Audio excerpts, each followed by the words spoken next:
What is up, everybody? Welcome back to the channel. My name is Filip Latocha, and today we are just going to have a free-form, long discussion of what happens next now that is over from my life, the CYSA Plus, which is a cybersecurity exam, and just kind of the fallback and impacts from it, and more or less from a race perspective, where are we going from here now that this huge thing is kind of off my chest. So, before we get into it, make sure you like the video, subscribe to the channel if you're subscribed and watching content. Thanks so much. Love you guys a lot. Make sure you follow me on Instagram, Strava. All sorts of other updates are finally going to be coming out because I'm no longer studying like a maniac for another month, and then it's going to go back into it. So I'll get into explanations there. But yeah, without further ado, this is going to be a free-form video. No particular shoe reviews or anything of that sort of content. Just kind of giving you my blueprint of the next 9 months, I would say, maybe 11, depending on how it goes.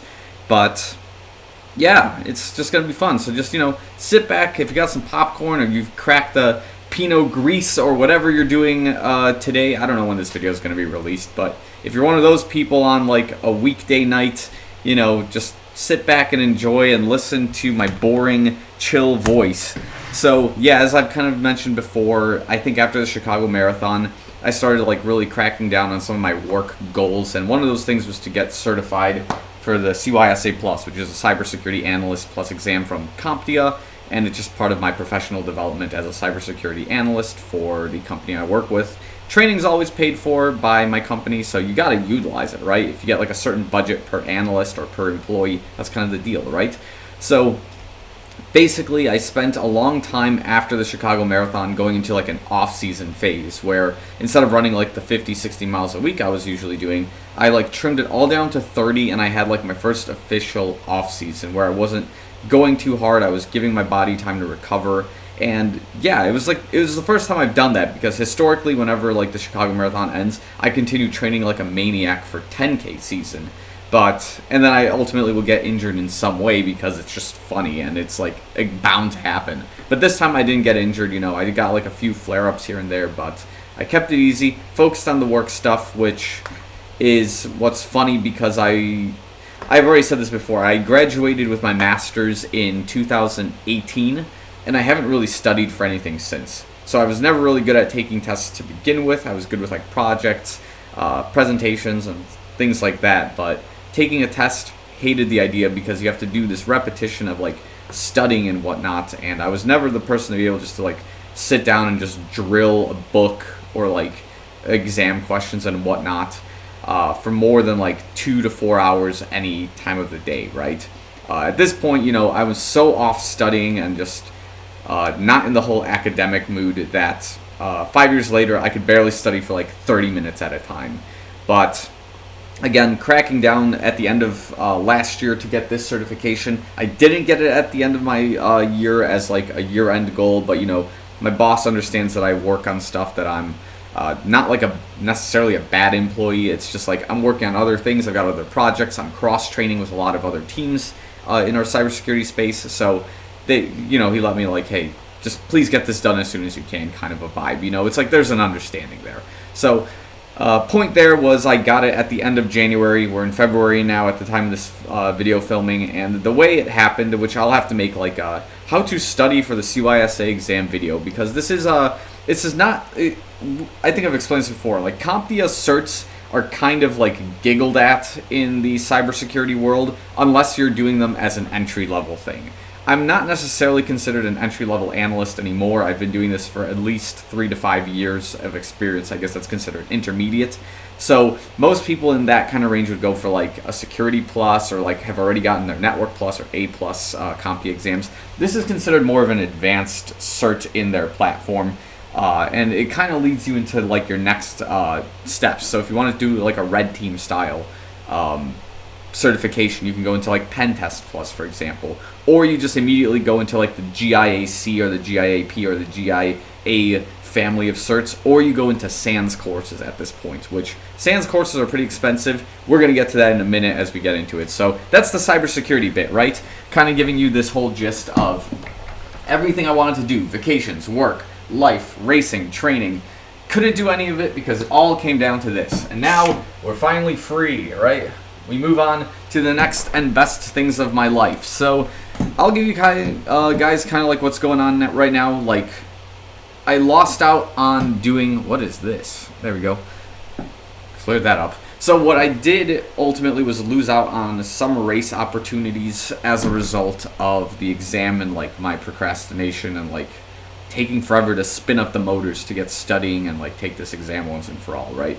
So the 2 races I missed out on was the Houston Hot Chocolate, which I wanted to do, the 15K race, and then the Mesa, Arizona half marathon. Both races I wish I could have done because it would have been like the sickest back-to-back vacation. But again, work and study took priority, and now that this is done, the world is kind of free for the time being. So my next race, which I may have mentioned before, is going to be in April, right? And it's going to be the Cooper Bridge 10K. And that's in Charleston, South Carolina. My coach lives out there. My coach says that's a pretty good race to do. So I said, what the heck? May as well make the most of it, because what happens briefly after that, like literally a day after that, is I go into some more training, right? That's going to be a SANS course that my company is going to be paying for. So that's like a incident response and forensic analysis type of course. And essentially, I go racing, and then I drive like 6 hours, or I'm going to do some sort of chain of flights in order to get back to Orlando, Florida for this training. So it's going to make for an interesting time overall, because yeah, I'm going to have like this little grace period right now where I can like study for some fun things, do some fun racing, some fun training. But ultimately, next race is going to be kind of coming up on my roadmap here, as you can kind of see. What else do we have going on in this perspective?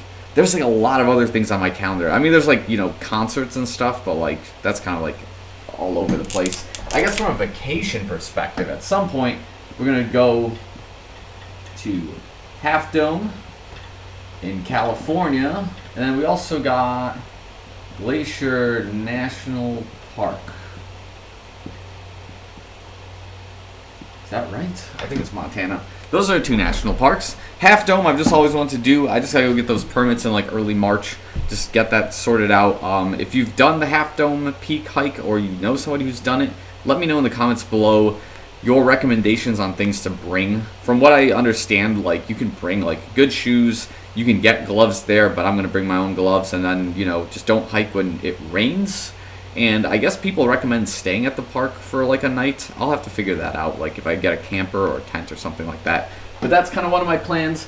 Glacier National Park, I just want to go because it is Glacier National Park. I get free flights, so it's like, why wouldn't I do that at the very least, just to go check it out, because it is like by Canada. And yeah, I don't really like Canada that much.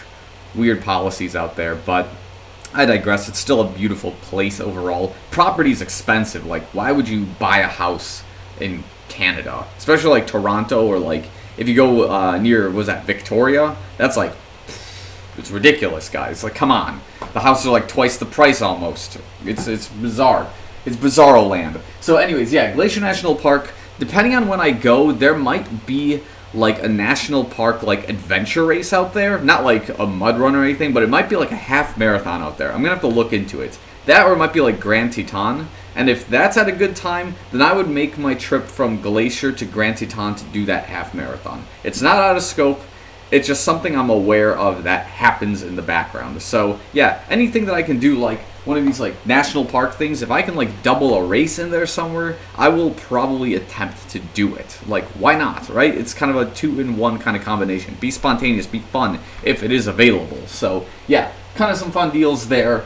What else do we have? We do have, after here, work related, we go to Dublin, Ireland for a CY conference. I guess that's what we'll put.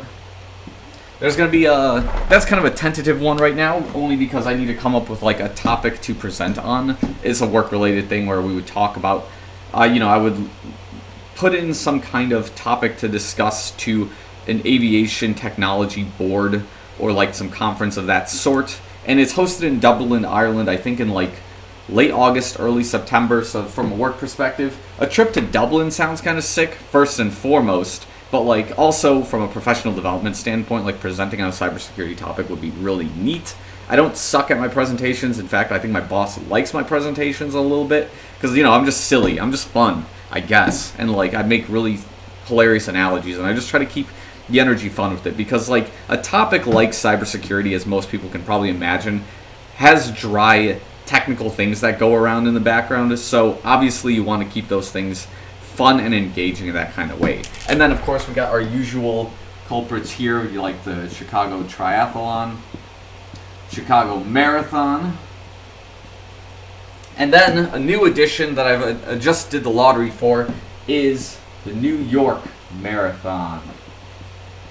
So the New York Marathon is going to be lottery based, but as of right now, those are my other 3 confirmed races on my radar. There's going to be a lot of middle races between this event right there, these vacations, and those races, in addition to things that will happen probably afterwards. But that's kind of my tentative plan. I'm trying to keep busy. I'm trying to make up for lost time that I had in 2022 when I was like massively kind of in the wrong headspace. But yeah, anyways, that's the deal of what's going on. So follow through with that plan, I guess, is the next name of the game, but we'll see how that goes. So thanks so much for watching. I'll see you guys in the next one.